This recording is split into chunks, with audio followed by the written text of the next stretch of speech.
Good evening to all who have joined in this session of webinar this evening. This is the evening time in India, so good evening to all those who are joined in India from India. But then this is good morning to Madhu Bhatia Jha, who has joined from the United States, and I thank her to agree to join in this session and to talk to us and to throw some light as to what is happening in the United States during this period of COVID-19. If we talk about India, we all have been witnessing lockdown, which has started from 24th of March, and now this is the fourth phase of the lockdown, which is going to end on 31st of May. That is 3 days after today.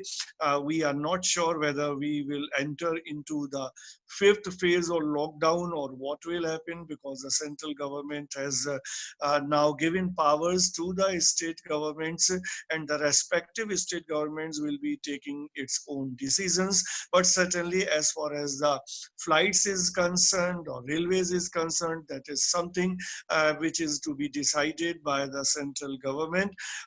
The domestic flights in India have already started, but then international flights are is still awaited, and it may take few more days or few more months even when we see the international flights flying. And as far as the trains is concerned, some trains have started, but then is still the full-fledged operation of train is yet to happen. Now, this was all about India.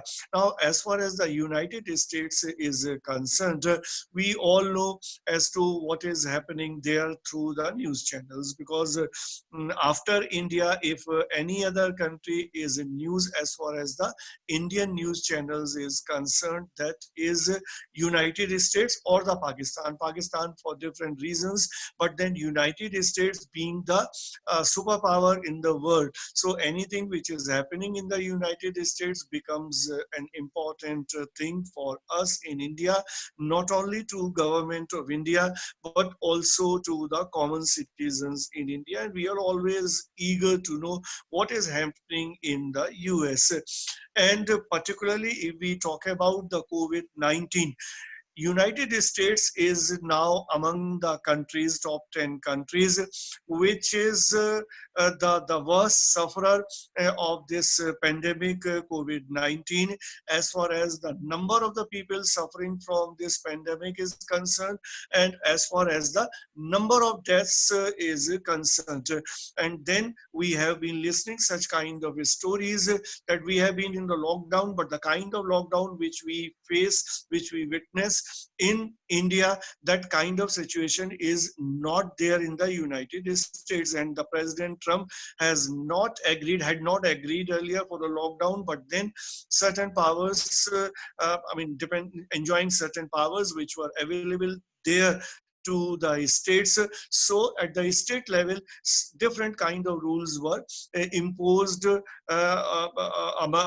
those respective states by the governors of those states. So all these things we know, but then we do not have obviously the first-hand account as to what is happening in the US. And for this reason, we decided to have this session, because we can have that kind of account.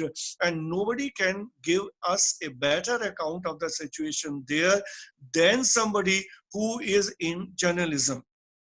So as I told you already, we have Mrs. Madhu Bhatia Jha in this session directly from the US. And let me tell you something about her. She is a practicing journalist. She is pursuing journalism, practicing journalism in the US for the last 13 years. And before that, she was a journalist working in India. And so she has a career of almost 2 decades. So she is a very senior journalist, and in the US, she has been a reporter for different channels. Right now, she is working as a correspondent of ABC News. And she has the credit of covering so many events there. whether it's the question of the covering the presidential elections or anything, or 9/11, any important thing which is happening, because she is the one who is covering everything for India. So any big thing happening, any big event happening, she is there to cover that. So she is covering this pandemic as well. So I welcome Madhu Bhatia to this session. Welcome to this section, Madhu. Thank you, Dr. Amrish Saxena. Thank you for having me here. I'm audible? Yes, you are. Yeah. So welcome to this session. Now I will request you at the outset to give a vivid account to all the participants who have joined in this session as to what is actually happening in the US as far as this pandemic is concerned.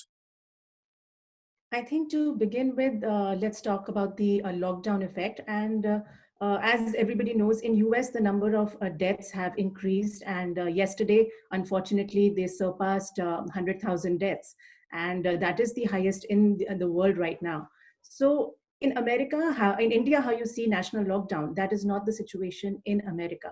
Here, there is no autonomous nature of the US federal system. So here, the situation is the way the system works is that states have their own authority to make rules and own authority to impose lockdown or not impose lockdown. So unfortunately, when this pandemic started in US, not every state issued an official lockdown. In fact, 7 states did not issue an official lockdown rule. So what happened was that each state was making its own rules, and it was not as strictly enforced as it was in India.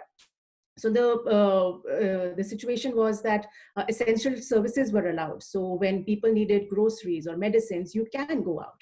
If you wanted to meet friends, relatives, or you wanted to drive to a different state, there were no checkpoints. People were still allowed to go, and that actually is still happening now. In fact, the state of Illinois, where I currently reside, that state is entering its third phase of lockdown from tomorrow, and which means that partially everything is going to be lifted.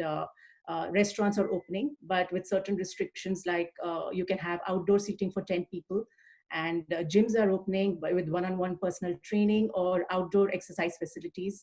And offices are also asking their employees to start coming back with certain social distancing rules. So slowly things are starting to get back normal, even though just yesterday, 100,000, more than 100,000 deaths have been registered in the United States. So in US, the lockdown does not have the same meaning as it does in India. So there are also the fact was that in America, there was lockdown was issued very late. So right now the situation is such that it depends on which state you live in, and also the kind of personal social distancing you want to do. It's been left to people to decide. The government itself or the federal government can only give guidelines, and they cannot really enforce a rule. So that has added to the complications in US as far as lockdown is concerned.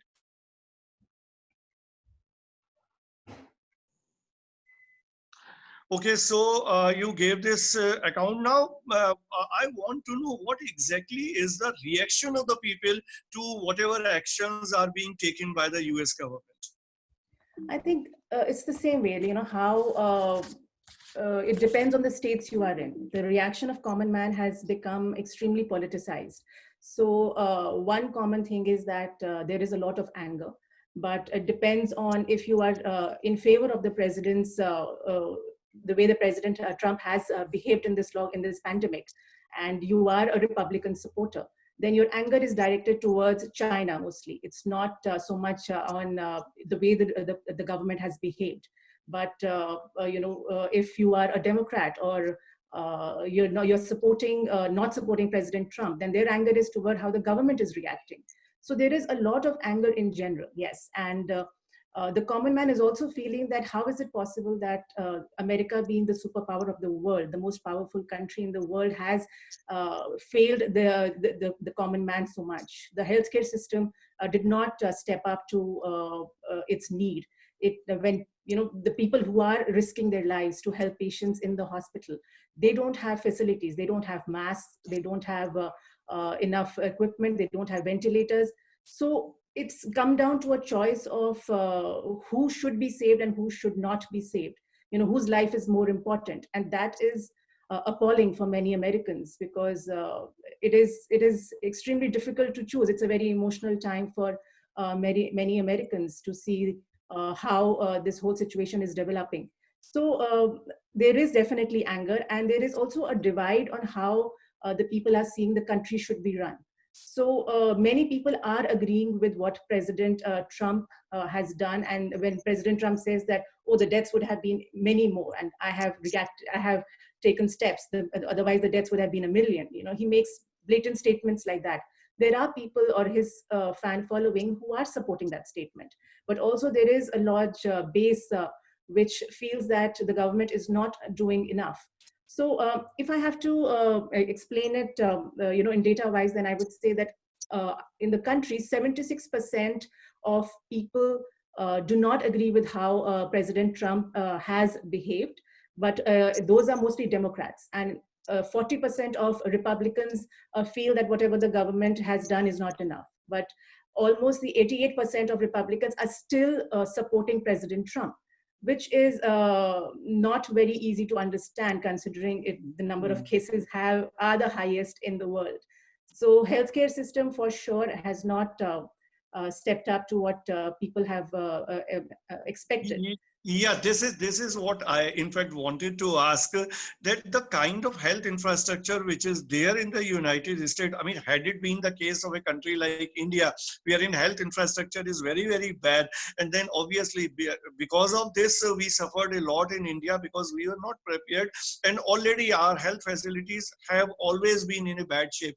But in a country like United States, which has such a huge health infrastructure, why they fail to handle this kind of a pandemic? So, United States healthcare system is both overdeveloped and underdeveloped in one sense. So on one side, you have excellence, in top medical facilities, but you also have huge failures. So there is a huge divide in that. So if you look at some hospitals, America does have top medical institutes, the best facilities in the hospitals, the best technology, the top medicines, research facilities. So people from all over the world do come to America to get treated. But those are only in top institutes. So those kind of top institutes have a backup of facilities. They have reserves in this pandemic to survive. But there are also a lot of other hospitals who do not have these facilities and who rely on elective surgeries on a daily basis or on a monthly basis to run their hospitals. So in such a situation, those rich hospitals, like I'll give you an example of a University of Pennsylvania. So that hospital had a reserve of about $5 billion of reserve.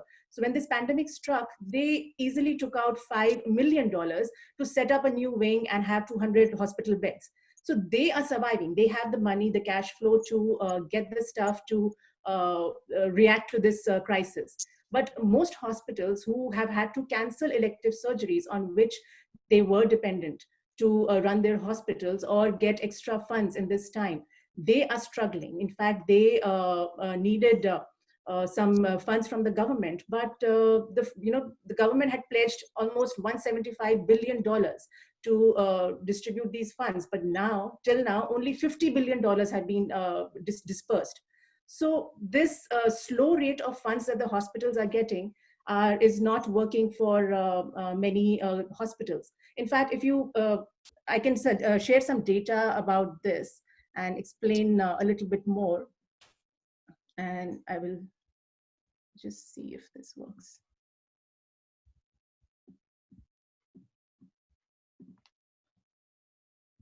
Can you see over here? No, it's not seen. I think, I mean, we can even, I mean, get away with that. I mean, whatever you're explaining, that is enough and that we understand. So, Right. I mean, if this kind of health infrastructure is there, but then the number of deaths which are happening, so that is obviously something difficult to handle for the hospitals. That is also difficult to handle by the mortuaries, and then I mean, their burial is again a problem, and a lot of space is required. So how all this is being handled, and what is the reaction of the concerned agency and the people towards that?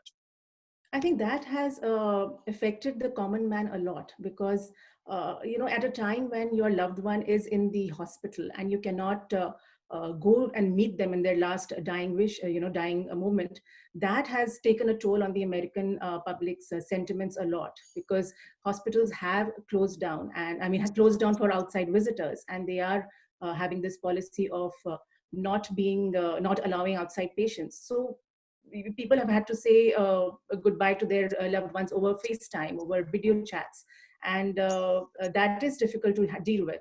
And because of the nature of the virus, even the burials are difficult.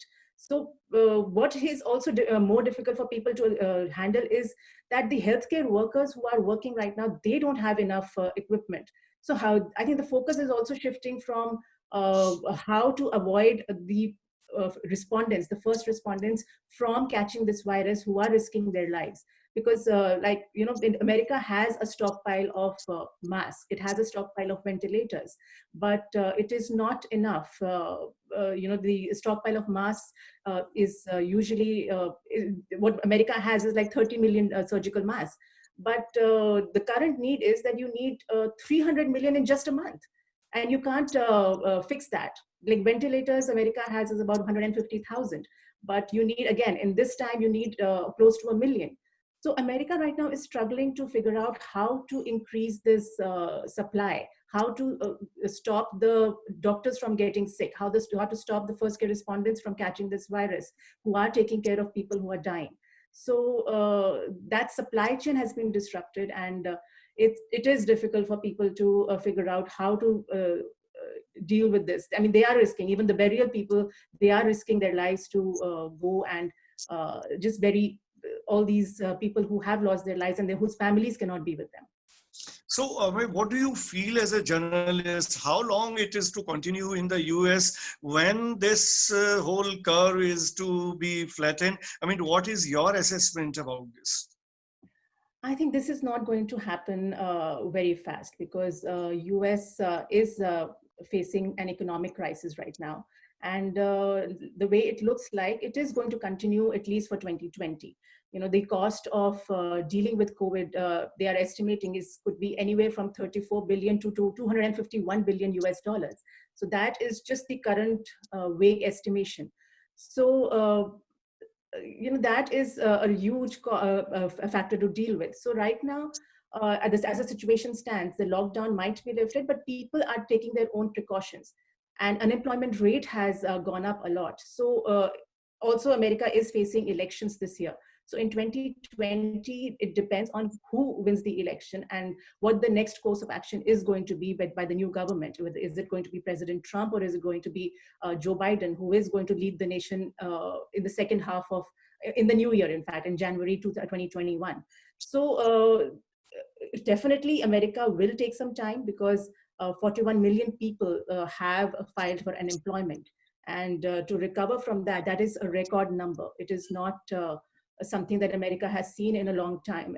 And yes, America did face recession a few years ago, but now is it going to be recession, or is it going to be depression? That is the big question which is facing America. And 2020 is definitely not going to be an easy one for US to recover from. It will take at least 2 or 3 years more for America or the world to recover from this crisis that the pandemic has created. Yeah, one of the participants have asked a question that how the government is helping the people. That is Niti, she has asked this question. How the government is helping the people? So I think the government was late in reacting, though, to begin with. So that's why this crisis did escalate a lot. And there were no screenings at the airports. The private sector was not brought in. So right now, what the government is focusing on is getting more and more medical test kits available, and trying to get more people tested. So we know exactly who the ones who are infected are, and isolating them from the other people, and trying to get this under control. So test kit delays are being targeted right now. Other than this, the government is also giving unemployment benefits to people. So right now, what they have decided is that the people who have filed for unemployment, they will get their salary plus $600 more. This is an attempt from the government to stop, to see that the people keep spending, and more businesses don't close down, because already, because people are losing their jobs, there is some sense of uncertainty, and people are scared of spending whatever savings they have, and that is adding additional pressure on businesses. So with the unemployment claims that have been happening, and the government is funding them, that itself is helping families cope with this tough time. One of the participants, Nisha, she has asked that why the people are not taking in the US seriously this whole pandemic. Is it so that people are not taking it seriously, or what? I think it's the whole divide of this issue has been politicized. Like if the president of the country keeps saying that wearing mask is a political statement, it is to say that how do you react to that? And the leader of the country is saying that it is a political statement. He's not taking the virus seriously. So his followers are also trying to think that, oh, maybe it's just a very difficult thing to fathom. And then they are like, why should we wear a mask? It is not going to protect. So the divide has happened, and the people's perception has happened according to their political beliefs. So that is, and then again, what adds to the confusion is that each state has its own rules. So if 7 states who have Republican governors never issued an official stay-at-home order, those states are very relaxed. For them, it's not a big deal, because they're not seeing things change around them. Yes, they are hearing the news, but on a daily basis, because they're not seeing their lives change around them, people not staying at home, going about their daily business, for them, it's difficult to understand that, yes, it can happen to you. So it's just a very political thing right now in America. And what do you say? I mean, people do have their own beliefs. One of my colleagues in DME Media School, Yashasika Yadav, she has asked that President Trump has been threatening again and again in all the press conferences that this whole issue, this whole virus has to this, that China pays for it. What do you say on this? Yes, President Trump has been trying to divert the whole issue from how his government has reacted to punishing China. So till now, President Trump's whole policy of winning elections in his last campaign was on economic boost that American economy that he would be giving the boost to the American economy. But American economy right now is failing. So he really needs an issue fast, because elections are around the corner. So for public sentiment is clear that right now the issue is going to be China. So his whole focus is on China right now. And it's not just mere words, because I do know that the government has already started plans of how they are going to punish China. And yes, they use the word punish, because they want the American public to feel that if a Democrat is elected, the country will completely be run by Chinese, because Democrats will collaborate with the Chinese people. And if he is re-elected, he will make sure that China pays for what is happening in the world right now. So their whole focus is on making China pay for it. So it's not just he's saying words, because they're saying that they are going to already working on what sanctions to impose on China. So you have to see that this whole China focus is to divert the topic from the number of deaths that are increasing in America and the lack of reaction from his government. So it is a political issue right now. So do you think, given the present conditions, because in India, we are always interested not only in knowing about the US, but more about the President Trump, because he is a popular figure in India. Everybody is curious to know about him. So do you feel, and if you as a journalist, as a political analyst, if you do this, do you feel that he is going to be re-elected? So it all depends on how the elections are going to be conducted. I think right now the bigger fear is that will the people go in person to vote, or is it going to be from home, like absentee ballots? Are they going to be mail-in ballots? So that right now the research is showing that if it is mail-in ballots, then Joe Biden, the Democratic candidate who will officially be nominated later, is more like Democrats are more likely to win. But if it's in-person voting, yes, Republican Party is likely to win. But those are just speculations right now. Like Trump does have a very strong base. And even in this pandemic, like I mentioned, 88% of Republican voters still believe in the president. So his fan base is not really moved. So that question of whether President Trump will be re-elected has been in everybody's mind since the day he got elected the first time.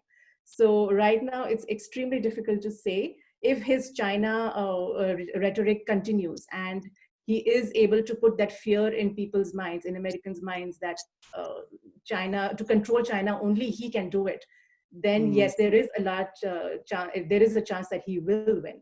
But again, like I said, it depends largely on how the election would be conducted in November. Yeah, many listeners, many participants wants to know about U.S. relations with the WHO. And one of the participant, Neeti Marwaha, she has asked about President Trump's statement again and again that, that the U.S. will stop the funds to the WHO. So what do you feel about this equation of the U.S. with the WHO in the light of this pandemic? I think U.S. relations with WHO is is very complicated right now. It's all dependent on how President Trump sees it. So President Trump has his own sense of reality, his own sense of right and wrong. So no matter what facts you present to President Trump, no matter what reality the figures are saying right now, he has his own sense of reacting to it. So funds to to WHO is going to be not the priority of US right now, but yes, it is tense. I mean, with President Trump, it's difficult to say how he's going to react. Yeah, one of the participant, Nisha Pawashi, has asked that President Trump has threatened to put a ban on social media because a lot of such reports floated in the social media, which is causing problem to President Trump. Yes, he has threatened, but he has no authority. He threatens a lot of things. He's very dependent on social media. President Trump is somebody who loves Twitter. He tweets 10 times a day. So even though he says that he's going to ban Twitter or he's going to close it down, he has no authority. It's just his way of reacting to this whole situation the way he does. He makes blatant statements. He makes extremely strong comments. If something doesn't agree with him, and if people present him with things like, okay, you were wrong, he will just say, oh, my words were twisted or taken in the wrong context. So yes, he reacts in a certain way and he reacts strongly, but he actually has no authority to shut down any social media or businesses. Yeah, Dr. John has asked that what is the role of the media in the US to deal with this pandemic? So media is reporting extremely closely on all of this, but just like there is a divide in the nation on how it is being perceived, there is a divide in the top news networks as well. So like it's been seen, Fox Channel has become Trump's mouthpiece. So Fox Channel does focus on what President Trump says and what his statements are. And whereas CNN, who Trump calls the fake news or fake media, is reporting on the lack of response by the government. So US media is definitely focusing a lot on that. And the social media also is covering a lot, but there is a divide on how the media is reporting it. And Niti Marwaha has again asked a question, and she wants to know, in reference to the escalation of tension between India and the US, whether US is going to intervene as President Trump has said. No, I think escalation between US and India in regards to what? No, escalation of tension between India and China. Sorry. Oh, Escalation of tension between India and China, whether US will intervene in this. between India and China, not right now. I think President Trump has his own problems to deal with China, and they are related largely to trade. And US is dealing with India as far as combating China's supremacy in the region is concerned. But in terms of directly interfering, that's very, very unlikely to happen. Because you have to understand that right now, US also needs China, despite what President Trump keeps saying that we have to push China back. The timing has to be right to push China back. In 2020, it's not likely to happen. US is still dependent on China for supplies of medicines, of pharmaceutical things, of ventilators. And right now, they cannot afford to push China back. In fact, just about 5 months ago, US signed a trade deal with China, a phase one of trade deal with China, according to which China has to buy $200 billion of US goods by the end of 2021.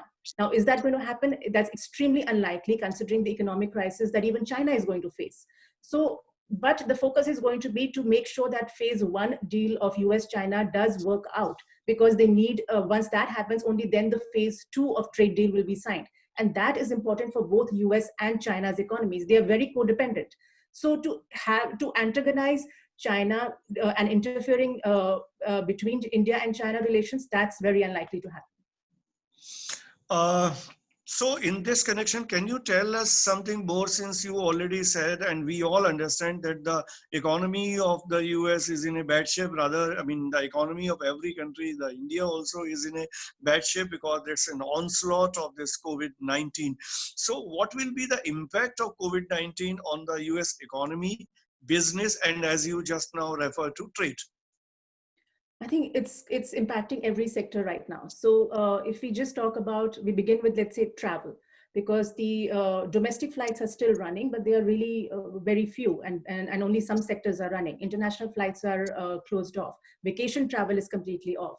And even locally, if you see, the employers have asked their workers to stay at home and work. So trains, local trains that people take, that have also reduced a lot. So the whole travel industry is suffering. In fact, the airline industry have already asked for a $50 billion subsidy. So that sector is facing a problem. Then let's talk about trade. Trade restrictions are there, but the restriction between countries is for people to travel, not for goods. So let's say US trade between China and US is still happening. The trade in North America, the US trade that's coming from Canada or from Mexico, that's still on. Same with Schengen countries and UK and Ireland. So the trade is still happening, but that supply is right now is because they had a stockpile of goods that needed to be transferred. Now, in the coming months, if this social distancing and this lockdown severely continues, then this whole supply system of increasing production and increasing the trade is going to suffer a little. So that's a little longer. In short term, trade is still working as of now. And stock markets have continued to fall, unfortunately. Yesterday was a good day for Dow, and it did increase. But in the long run, there is immense fear in the market. And there is no doubt that American economy cannot be called robust right now. So what is going to happen? Are investors going to invest? The fear is that the investors right now are shunning even the assets that are considered safe, like gold and government bonds. They are not buying those. So this will lead to a recession or a depression. We don't know yet. So yes, stock markets are being affected. And of course, unemployment rates are very high. And like I said, 41 million people have lost their jobs. So that consequently will impact the businesses that are running, because people are not going to have the purchasing power to invest and in the market. So it is likely that many businesses will shut down. So all this is creating a lot of uncertainty and fear in the market. Niti Ratan has asked that whether United States is in the, in near future will be able to find a solution to this COVID-19 as far as the drug or, something is concerned. Yes, I think the phase one trial of human trial has already started, and people are working around the clock to find a vaccine, a cure for it. And despite the problems that US is facing, there is a lot of research benefits that the country has. There is a lot of power, the manpower or brain power that the country has. And they are working round the clock to find a cure for this. Is it going to happen in the next few months? Very unlikely. But is it going to happen? Because the trial takes time. You can't really have something out to the public without enough trial and a proven drug. So it will be slow. It will take some time. Hopefully by the end of the year, definitely by 2021, it seems like. But whether US will succeed, I think yes. And what is the impact of this pandemic on the education sector, not only in the present scenario, not only in the present is, but in the larger scenario, as far as the enrollment of students is concerned, as far as the running of the universities is concerned. And since US attracts large number of students from India, as well as from different other countries of the world, how all this is going to be impacted? See, schools in America closed down on March 13th, the day national emergency was declared. And since then, students have been doing e-learning, which is learning from home. And like the students send material and the students submit assignments via Chromebook or laptop. But that system is not set up in every state, in every school. So that limitation is there. So education in itself is suffering. It doesn't impact so much, let's say, to elementary school students, but high school students who are looking to step up their grades, who are looking to now step into college, or college students who are looking to find a new job dependent on how their grades come up. They are definitely stressing out. They are definitely wondering how this is going to work, because lots of SAT exams have been canceled. So this is the impact on the regular schools in America. As far as universities and enrollment from outside is concerned, this will be impacted because the current students, foreign students who are based in US, they are dependent on their study visa to convert into a work visa. That has come to a halt. So President Trump has clearly said that first the focus has to be on American citizens finding jobs. So if that is going to affect students who have already spent a lot of money on their education coming from outside, from different countries, now they don't have a job and they have to go back. So that is going to impact worldwide enrollment too. Now people are going to be scared that should they come to US to study, because even if they're not going to get a visa, they're not going to get a job, what's the point of investing so much money? So that trend, how it's going to happen will be seen in, I think, the second half of the year. Because even the opening of schools again in the second half of the year, will that happen? Very unlikely. People are scared of sending their kids back to school. So the only good thing that government has done right now in this whole section is that student loan reliefs were ordered, and they will get some benefit of not having to pay their loan EMIs as of now. But what about the international students in the US? In the current scenario, obviously, the students will not go to the US, or the US universities will not be in a position to take admissions. How that is going to be affected? Yes, so that's not very clear right now, because the new session is going to start, let's say, in August. So in the second half of the year, it is going to be affected, because if international travel will be restricted, and even if students do come from other countries, there is no guarantee that they are going, after they finish their course, their student visa is going to be converted into a work visa. Because the international students who are studying and have finished their course just now this year in the country, they are facing uncertainty. They have been told that we don't know if your work visa will be filed. So if they're already stuck, they have already paid for their entire education, if they don't get a work visa, they will be forced to return to their country back and still pay the loan that they have in the US. So that will affect the enrollment later, but it's going to be clear in the second half of the year when new enrollment begins. One of the participants have also asked about the conditions of the Indian Americans. I mean, the Indians who are living in the US, what are their conditions? If you can tell us something specifically about that, and how do they take this whole thing which is happening? I think Indian Americans who are based here as a community, they are the same. They're being the same way as the rest of the Americans. The struggle is for Indian Americans who are on H-1 work visas, because if sorry, if the unemployment rate is increasing, their fear is that they would be the first ones who would be laid off from their jobs because they are on a work visa. They are not American citizens or green card holders.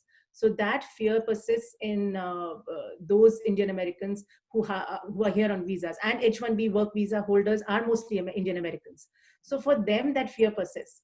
As far as otherwise collaborating with the community, there is a community support. There is stay at home orders, and they are following the rules mostly. So I think overall that community is not suffering so much. So if I refer to the international relations, so how this pandemic has affected the United States as far as having the international relations to other countries of the world, not only China, but the Europe and the Asian countries. Sorry. So US, as far as US is concerned, with other collaboration with other countries, that's still going fine because of the problems between US and China. Now US is looking to collaborate more with other countries, and it has already started talks with India. It has already started talks with other countries on how to going forward from here post-COVID, how they are going to increase the trade between them and reduce dependency on China. So that has already started. And I think after COVID, things are going to change a lot. And US is trying very hard to maintain good relations with other countries because everybody is going to be dependent on each other now to get out of this mess. And US knows that in the past, President Trump has had problems with many in collaborating with other leaders. So as of now, the focus is going to be to maintain these cordial relations, to increase these relations further, and try and just push forward so the world just recovers from this economic crisis. One of the participants of this session, Mr. R.K. Singh, who is a senior broadcaster and has been the chief engineer of Doordarshan, he has asked a question that if you are asked to compare the response of the government in handling the COVID-19 situation in India as compared to the US, what will be your assessment? I think the death toll itself is very clear in the assessment that India, being more than 1 billion people living there, has a very few number of deaths. And that response of early reaction has made a big difference. Yes, India has its own migrant crisis, which is going on.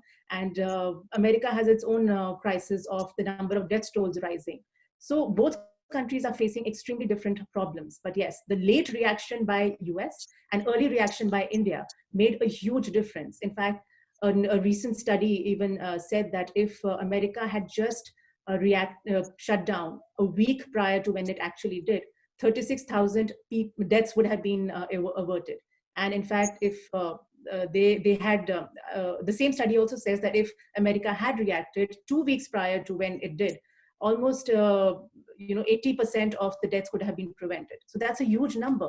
I think late reaction by America has taken a big step, has taken the country a big step backwards. So in terms of just comparing the infected rate and death rate, it's very clear where India stands and where America stands. I mean, that is something which is being said by almost for all the countries, that every country's response was delayed. In India also, in the US also, but that was something which I believe that most of the politicians in the world failed to make the real assessment as to what is going to happen because of this COVID-19. Now, one participant has asked that the kind of conditions which are there in India because of the migrant labor and all, I mean, there are issues issues of food, shelter, their movement and all, whether any such kind or any similar kind or any other kind of such thing is happening in the US as well. So America does not have a migrant crisis, but it does have a lot of homeless people problems. So homeless people shelters are packed right now to the full. So when this pandemic started, the first reaction was that we need to find a solution for homeless people because they can't be left on the street. So the shelters had to make extra provisions. So they had these uh, specific tents set up. So each tent had like one homeless for those small camp kind of tents. So those tents were set up so that the homeless people could be set up there and not get infected, because even though the shelters are there, the shelters, if they are packed, it's a building, it's a closed atmosphere, and each room can have about 50 or 60 people together, and that's not very good in this pandemic. So donations started pouring in, and people in America have been extremely proactive in trying to help the homeless people. In fact, the teenagers the young people, they have, in their school, if they were a part of the Boy Scouts program, they have rallied together to make masks and distribute masks or get food donations and collaborate in their neighborhood to collect food for donations and send it to food banks. So those places are running round the clock to help. In fact, even in school system, there are many students who are dependent on free school lunches. So when schools shut down, the schools, immediately started working on the program where even from home, they could, those students who are dependent on free school lunches, they could drive to the school or walk up to the school, or just tell them that this is our address and we need food. And there was a system set up where it was delivered to them. So starvation or homelessness, that has been targeted. So people dying of hunger or people dying on streets is not happening in America. In India, a lot of NGOs are active during this period of crisis, and they have been rendering a lot of help to the people, whether it's food or shelter or other kind of help. Whether the NGOs or non-voluntary organizations or voluntary organizations in the US, whether they are performing some role in this crisis. Yes, they are. Like I just mentioned, the food banks are running round the clock. The donations are being poured from Americans are pouring in. Small organizations in localities are gathering foods or making masks at home to distribute to homeless people or distribute to other to hospitals and healthcare workers. And there is a sense of community collaboration where in this tough time too, people are coming together to help. So not just and to help NGOs, because NGOs have a staff problem too, because they have the risk of getting infected. So they are trying their best to maintain social distance and still go around the community to get more funds, to get more food and distribute it to certain corners. So they are working around the clock, and that's been working fine. Yeah, earlier there was a question about the drug. Now there is a question that Dr. John has asked, that what is the status of finding a vaccine to keep a check on this virus? The status is like, I think I earlier mentioned that right now, phase 1 of clinical trial with human participants has started. So what that phase means is how much time that's going to take, we don't know.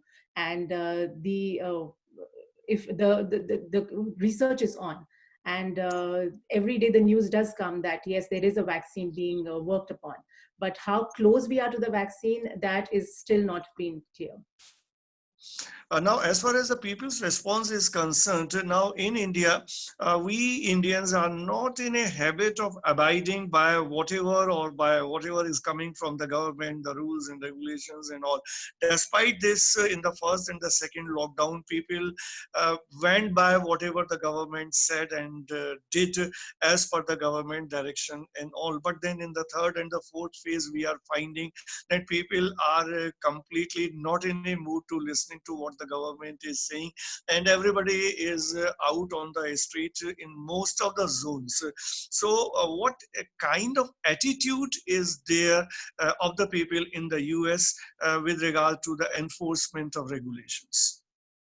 I think in US people are extremely independent in many ways. So and this has been reinforced because there is no national federal rule which you are forced to follow. In India, you have if a national emergency is declared, it holds for every state, it holds for all the people, and you are forced to do that. In America, every state makes its own rules. So when you have different viewpoints depending on where you live, you have different rules from and in where you live, then it becomes extremely diverse on how people are going to react. So in America, when if the state government is not imposing any rule on you, you are not really bound by it. And like I said, if you are in India, if you're crossing border when the national lockdown was happening, there are checkpoints. In America, there are no checkpoints. If today I have to go from my home to another state, I can easily just drive. If I'm going to call people at my house, or if I have to go to another person's house which has like a party of 50 people, there are no checks. There is no enforcement, strict enforcement of rules. So people are not very are not going to listen because they know there are no consequences. So that kind of mentality is there in America, and it's added to the problem. Like if unless the state government issues a close down of beaches, if the beaches are not open, yes, then that's not happening. If in phase 3 there is a restriction that you have to wear masks and go inside a store, that is being followed. And if you don't follow, there are still people who don't follow it. They are still saying that we will not wear a mask, it's my freedom of it's my right not to wear a mask. So they are confusing this whole situation of following rules to their rights being curbed. So in such a situation, it ends up being what the businesses decide or what the local governments decide, and how uh, the rules will be enforced. Yeah, that's true, because in India also we have a federal structure, but when it came to COVID-19 and the lockdown, the union government enforced the lockdown even, without talking to the states or without taking their consent. We find in this third and the fourth phase that the central government has decided to keep the state governments in the loop and have left a lot of areas to take decisions for the state government. But initially, the central government did it and the state governments did not oppose it. Now, there is another query by one of the participants, that what is the role of the religious organizations there? Because in India, we find that gurdwaras and a lot of Sikh organizations, they provide a lot of food and other things to the people. Whether in the US, the religious organizations are also involved into this? So religious organizations are not involved so much into how they are going to help the community. Like temples and religious ceremonies are kind of closed. Gurdwaras are doing in certain states are they did start off by putting some food banks and distributing food in to homeless people, and that's been happening even in US by Gurdwaras. As far as churches are concerned, the first problem we faced was that when the lockdown was issued, people still wanted to go to churches to congregate.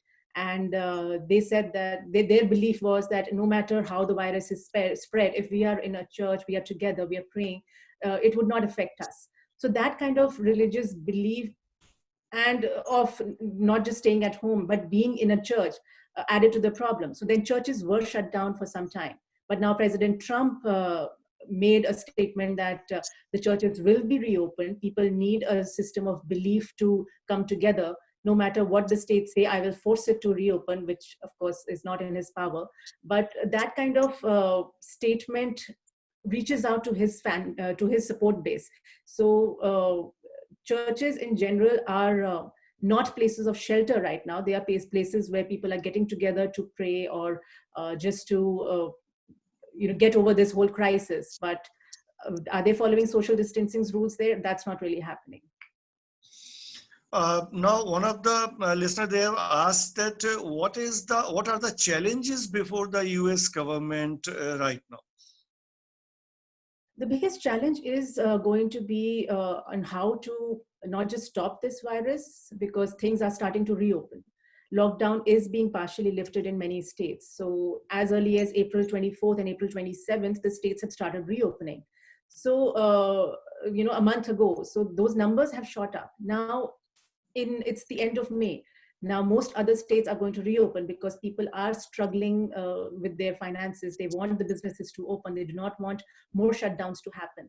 So when this lockdown lifts and people start getting back to their routine, how they will maintain social distancing, how they will maintain this whole spread of the virus, that's a biggest challenge right now, because many people are, like I said, opposed to wearing masks. So if that opposition still happens, this is going to be a difficult time. And not just of stopping the spread of this virus, but also of economic recovery. Both things are very tied together right now. So those are the biggest challenges that America is facing on how to deal with the situation in the next few months. If I talk about the inner functioning of the media organizations, if I can take a reference to what is happening in India, many channels, news channels made some kind of arrangements, but they were not very clear as to what kind of arrangements have to be made. But certainly, few channels, they even allowed the journalists to work from home. They divided the whole team into two parts, and one team was asked to sit at one floor, another to another floor. They took all kind of precautions.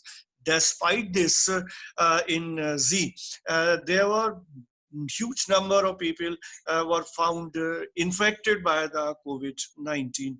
Now, what is the situation there in the US in their news channels and the newspapers? Yes, even in US, the news channels are trying very hard to maintain the social distancing, and many reporters, when you see them on air, they are wearing masks. And when they are reporting or they are interviewing people, there is a distance that they are keeping. So even just yesterday, the Democratic candidate Joe Biden, he was interviewed by a CNN reporter, and they were not sitting just like this. There was a huge gap between the way they were sitting. In fact, one of the CNN top journalists, he was found positive of COVID, and he was quarantined in his basement room. But from there, he was doing his live shows. So in the studios, they are restricting the number of people who are there. The town halls that usually the media channels do, as far as debates are concerned, or talking about the election process, or talking about any situation, those public participation has been cancelled. So the media channels are trying their best to maintain their social distancing, still giving news the way they should be, and giving protective gear to the journalists. And if they are infected, they are staying at home and reporting from home, because there is a system set where they can do live news. Yeah, another thing which is happening in India, in fact, the impact in terms of the retrenchment, because many news channels and even newspapers, they are retrenching the employees, cut in the salary of the employees.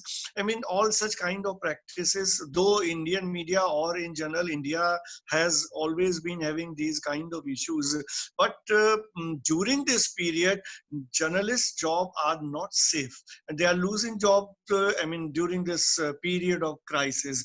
Whether this kind of financial problems are happening in the news media in the US, and whether the jobs of the US journalists are also threatened the way it's happening in India. As of now, there have not been much news about journalists losing their jobs, because this is a crisis time and there is a lot of news that needs to be reported. So journalists losing jobs a lot, that news hasn't yet come out much. Yes, there are offices who are businesses in general, or offices who are curtailing the salaries of their employees. They are saying that instead of laying you off, we will cut your salary in half, or a portion of it in half. Like Uber itself is laying off many employees. So those situations are happening. As far as journalists are concerned, there hasn't been much talk about journalists in bulk being laid off. What do you feel as a journalist, because you have been working in the US so long, and you have been doing all kind of coverage during normal circumstances, not doing journalism in this critical time, and when earlier you were working, what kind of difference you find in your working and in the working of your fellow journalists? Between India and US, the media? No, in the US, I mean, if you compare the working in this present crisis time and earlier when you were working, what kind of challenges you face as a journalist, or you find that your fellow journalists are facing the challenges these days? So the biggest challenge we are facing is lack of access to people to get first-hand accounts. Because earlier, it's when something happens, you can go to somebody's house just or somebody's place and interview people. There are people on the streets to interview, or just get a first-hand response. Right now, the situation is that people are quarantined or they are at their home, so you can't just walk out and find people who are facing first-hand accounts of what's happening. People in the hospital, the doctors, you don't have access to them. So you are you're relying a lot on the data which is coming from CDC. You're relying a lot on what the government is giving out, or other organizations are giving out. So the challenge is on actually being on the field for a long time and experiencing firsthand what's happening. That's very different from what is happening now and from what it was before. India faced a very serious problem of fake news during this phase of 2 months, 2.5 months. Earlier also this kind of problem has been there, but during this period of the lockdown and this spread of the coronavirus, fake news has been extremely distributed. It's spread everywhere, even, I mean, not only on the digital media, but the news channels in many cases were also found involved spreading fake news, and later on news channels accepted, I mean, their mistakes, and they issued the corrigendum, or they regretted that the information that they broadcast was not correct. Whether the same kind of fake news problem you find in the US? I think fake news problem is not so much here right now. It's more about rumors circulating. And fake news, if we talk about, there are times when even President Trump just makes, blanket statements. And that is being taken as a word of authority by people. So that adds to the confusion, because in between, President Trump said that I'm taking hydroxychloroquine, and he took it for 2 weeks, despite reports that there are no tests to prove that this is going to work, or in fact the later tests showed that this is actually worse for people. So those kind of comments where he says that this is proven, forces people to take it as a word of truth, and then there was a drug shortage of that. And so I think fake news mostly is coming from the president's mouth itself, but on news channels, not so much, because there are times when President Trump makes statements like, if the sunlight or the disinfectant is killing viruses on surface, maybe we should just ingest it. And people did do that, which led to a panic, and the makers of Lysol, which is a leading disinfectant company in America, to issue a statement saying that please do not ingest our products. They are not meant for for drinking, because it can lead to death. It's a poison at the end of the day. So fake news, not so much. Rumors, yes, which are being circulated, and there's a rush to actually just correct the statements that President Trump has been making in the past. And what about the freedom of the press? Because if I can take a reference to what happened in India immediately after this first lockdown, the government of India thought that a lot of such news is spreading which should not be there, and then they prepared certain guidelines and approached the Supreme Court of India to endorse that all. But Supreme Court rejected that request of the government and said that if there will be only one source of information that is coming from the government, that will jeopardize the whole freedom of the expression and freedom of the press, which is guaranteed in Indian Constitution under Article 19(1)(a). Whether any such threat to freedom of the press is coming in the US from the government there? No, thank God for that. That in America right now, the press has the freedom to say what they have to say, and they are not dependent on just one source of information, which is the government. Because it is clear that the government has its own facts and figures, and other organizations like CDC have their different facts and figures. And even Dr. Fauci, in fact, presents a certain data, and president's organization, President Trump does a different analysis of that whole thing. So freedom of press has definitely not been curtailed, and not just now. I mean, not just in the pandemic time, but in general, the press has the freedom to call out President Trump's statements, or anything that from the government, that the government says, to actually use strong language to counter that. So not just using facts and figures, but actually using strong language. So that is allowed in America, and that freedom of the press is definitely still there. Yeah, one of the participant, Vaishnavi, she wants to know how this pandemic has affected the people there mentally. I think mentally and emotionally it is stressful, because when this whole thing started in February, March, in many states in America, the weather was also not very conducive. It was extremely cold. So people were locked down in their houses and not able to step out at all. So that, stress of being inside for a long time, with also added to the stress that, do they have the virus? Do they not have the virus? Can they get tested? They couldn't even get tested if there was a mild fever or a severe fever, because there were lack of test kits. So all that added to the mental stress. I'll give you an example where in March, even my 8-year-old son was extremely sick, and he had all the symptoms of COVID, and we were wondering if we should get him tested. But the fact that you could not get him tested because they were not taking patients unless they were having severe respiratory problems and were in dire need of hospital, intervention, was stressful for people, because you didn't know how long this was going to last. You didn't know if you are infecting other people. You didn't know whether you should go out and stock up on food, or you should go out and stock up on supplies, which are already in low. So I think mentally it was tough for people, and that's when the community started getting together, working together to donate, to do something positive in this time. And things are starting to look up, that people have started to have settled down in this situation and have figured out a way to deal with this, and work at home, go out during, because the weather is also improving now. So things are definitely looking better than before mentally. So, Madhu, it's interesting talking to you for so long, and the people who have joined this session, they are also enjoying, and I am continuously getting our questions, but obviously somewhere we have to stop. So it's the time when we wind up the session. I thank you for sparing so much time in the early morning, rather, in the US, and you agreed to be here and talking to us all and giving such vital and interesting information.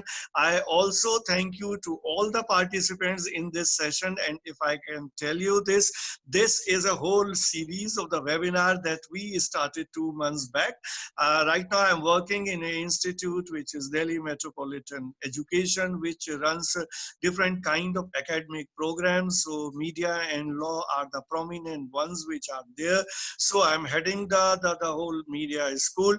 And then here the students and teachers, they were always eager to know more and more. And so when we completed the whole syllabus, because this happened in the middle of the semester, and we continued the online classes after March, and we made sure that all our syllabus is completed.